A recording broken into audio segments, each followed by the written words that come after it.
Rowdy sheeter Shivaprakash alias Biklu Shiva ಕೊಲೆ ಪ್ರಕರಣ ಭೈರತಿ ಬಸವರಾಜ್ಗೆ ಹೆಚ್ಚಾಗ್ತಾನೆ ಇದೆ ಈ ಕಾನೂನಿನ ಕುಣಿಕೆ ಅನ್ನುವಂಥದ್ದು. ಶಾಸಕರ ವಿರುದ್ಧ ಹಲವು ಸಾಕ್ಷ್ಯವನ್ನ ಸಂಗ್ರಹಿಸ್ತಾ ಇರುವಂತಹ ತನಿಖಾ ತಂಡ ಒಂದಷ್ಟು ಸಾಕ್ಷ್ಯ ಸಿಕ್ಕಿದ್ದಕ್ಕೆ ನೇರವಾಗಿ ಭೈರತಿ ಬಸವರಾಜ್ಗೆ ನೋಟಿಸ್ ಅನ್ನ ನೀಡಲಾಗಿದೆ. 2 ದಿನಗಳ ತನಿಖೆಯಲ್ಲಿ ಶಾಸಕರ ವಿರುದ್ಧ ಒಂದಷ್ಟು ಸಾಕ್ಷಿಗಳು ಪತ್ತೆ ಆಗಿದೆ ಅನ್ನೋದು ಗೊತ್ತಾಗ್ತಾ ಇದೆ. ಶಾಸಕ ಭೈರತಿ ಬಸವರಾಜ್ಗೆ ಕಂಟಕ ಆಗತ್ತಾ ಆ 2 ಅಂಶಗಳು ಅನ್ನೋದು ಈಗ ಎದುರಾಗ್ತಿರುವಂತ ಪ್ರಶ್ನೆ. ಭೈರತಿ ಬಸವರಾಜ್ ಅವರು ಹೇಳ್ಕೊಂಡಿರೋ ಪ್ರಕಾರ ಕೊಲೆ ಆದ ವ್ಯಕ್ತಿಗೂ ಕೊಲೆ ಮಾಡಿದ್ದಾನೆ A1 ಅಂತ ಕರೆಸ್ಕೊಳ್ತಾ ಇರುವಂತ ಜಗ್ಗನಿಗೂ ನನಗೂ ಕಾಂಟ್ಯಾಕ್ಟೇ ಇಲ್ಲ ಅಂತ ಹೇಳ್ತಾ ಇದ್ರು. ಯಾವುದೇ ರೀತಿಯಾದಂತ ಲಿಂಕ್ ಇಲ್ಲ ಅಂತ ಹೇಳ್ತಾ ಇದ್ರು. ಆದ್ರೆ ತನಿಖಾ ಸಂದರ್ಭದಲ್ಲಿ ಪೊಲೀಸರಿಗೆ ಒಂದಷ್ಟು ಮಹತ್ವದ ಮಾಹಿತಿಗಳು ಸಿಕ್ಕಿದೆ. ಭೈರತಿ ಬಸವರಾಜ್ಗೂ ಜೊತೆಗೆ ಕೊಲೆ ಆದ ವ್ಯಕ್ತಿಗೂ ಕೊಲೆ ಮಾಡಿದ್ದಾನೆ ಅಂತ ಹೇಳ್ತಾ ಇರುವಂತ ವ್ಯಕ್ತಿಗೂ ಇವ್ರುಗಳಿಗೂ ಒಂದು ಕಾಂಟ್ಯಾಕ್ಟ್ ಇದೆ ಅನ್ನುವಂತ ಒಂದಷ್ಟು ಸಾಕ್ಷ್ಯಗಳು ಸಿಕ್ಕಿದೆ. ಹಾಗಾಗಿ ಭೈರತಿ ಬಸವರಾಜ್ಗೆ ಈಗ ಸದ್ಯಕ್ಕೆ ಟೆನ್ಷನ್ ಮೇಲೆ ಟೆನ್ಷನ್, ಕಾನೂನಿನ ಕುಣಿಕೆ ಮತ್ತಷ್ಟು ಟೈಟ್ ಆಗ್ತಾ ಬರ್ತಾ ಇದೆ. ಹಾಗಾಗಿ ಸಾಕ್ಷ್ಯ ಸಿಕ್ಕಿದ್ದಕ್ಕೇನೆ ನೋಟಿಸ್ ಅನ್ನ ಕೂಡ ಕೊಟ್ಟಿರೋದು ವಿಚಾರಣೆಗೆ ಹಾಜರಾಗಬೇಕು ಅಂತ. ಈ ಸಾಕ್ಷಿಗಳು ಇವರಿಗೆ ಎಷ್ಟು ಮಟ್ಟಿಗೆ ಸಮಸ್ಯೆ ಆಗ್ಬೋದು, ಆ ಸಾಕ್ಷಿಗಳು ಏನ್ ಹೇಳ್ತಾ ಇದೆ, ಭೈರತಿ ಬಸವರಾಜ್ ಅವರ ಪಾತ್ರ ಇದರಲ್ಲಿ ಇದೆಯೋ ಇಲ್ವೋ ಅಥವಾ ಇವರೆಲ್ಲ ಸಂಪರ್ಕದಲ್ಲಿ ಇದ್ರೋ ಇಲ್ವೋ ಇದೆಲ್ಲವೂ ಕೂಡ ಗೊತ್ತಾಗಿದೆ ಅನ್ನೋದನ್ನ ಹೇಳಲಾಗ್ತಾ ಇದೆ. ಹಾಗಾಗಿ ಆ ಎಲ್ಲ ಪ್ರಶ್ನೆಗಳನ್ನ ಇವತ್ತು 11:30ಕ್ಕೆ ವಿಚಾರಣೆಗೆ ಹಾಜರಾದಾಗ ನೇರವಾಗಿ ಪ್ರಶ್ನಿಸ್ತಾರೆ. ನಿಮಗೂ ಇವರಿಗೂ ಕಾಂಟ್ಯಾಕ್ಟ್ ಇತ್ತಾ, ನಿಮಗೂ ಇವರಿಗೂ ಏನು ಸಂಬಂಧ, ಯಾವ ವಿಚಾರದಲ್ಲಿ ಸಂಬಂಧ ಇತ್ತು, ಯಾವಾಗ ಮೀಟ್ ಆಗಿದ್ರಿ, ಯಾವಾಗ ಫೋನ್ ಮಾಡಿದ್ರಿ, ರೆಗ್ಯುಲರ್ ಕಾಂಟ್ಯಾಕ್ಟ್ ಇರೋದ್ರ ಬಗ್ಗೆ ಏನಾದರೂ ಸಾಕ್ಷಿ ಸಿಕ್ಕಿದ್ರೆ ಅವುಗಳ ಬಗ್ಗೆ ಪ್ರಶ್ನೆ ಮಾಡ್ತಾರೆ. ಸೊ ಸಹಜವಾಗಿ ಈಗ ಈ ಪ್ರಕರಣದಲ್ಲಿ ಭೈರತಿ ಬಸವರಾಜ್ಗೆ ಮತ್ತಷ್ಟು ಸಂಕಷ್ಟ ಎದುರಾಗುವ ಎಲ್ಲ ಲಕ್ಷಣಗಳು ಕಾಣಿಸ್ಕೊಳ್ತಾ ಇದೆ.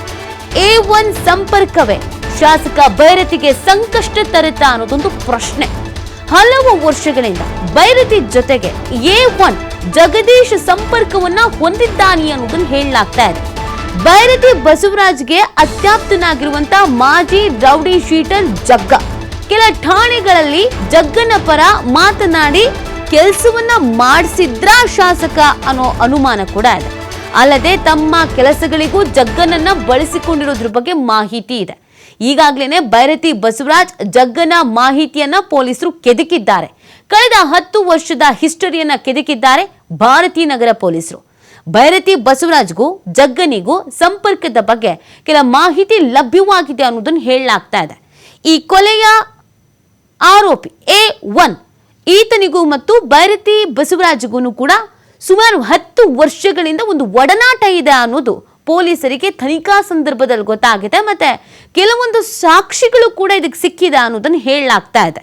10 ವರ್ಷದಿಂದ ಇವರ ಕಾಂಟ್ಯಾಕ್ಟ್ ಇದೆ ಅನ್ನೋದನ್ನ ಹೇಳಲಾಗ್ತಾ ಇದ್ರೆ ಅದು ಯಾವ ರೀತಿಯ ಕಾಂಟ್ಯಾಕ್ಟ್, ಯಾವ ರೀತಿಯಾದಂತ ಸಂಬಂಧ, ಅಂದ್ರೆ ಅದು ಗೆಳೆತನವೋ ಅಥವಾ ವ್ಯವಹಾರಕ್ಕೆ ಸಂಬಂಧಪಟ್ಟಿದ್ದೋ ಅಥವಾ ಯಾವ ತರ ಅನ್ನೋದು ಪ್ರಶ್ನೆ.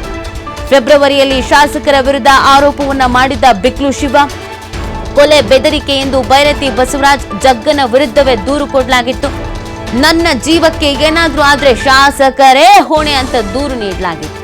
ಈಗ ಅದೇ ಜಗ್ಗನ ಬಾಮೈದ ಅಂಡ್ ಟೀಮ್ನಿಂದ ಕೊಲೆ ಆಗಿರುವಂತ ಬಿಕ್ಲು ಶಿವ.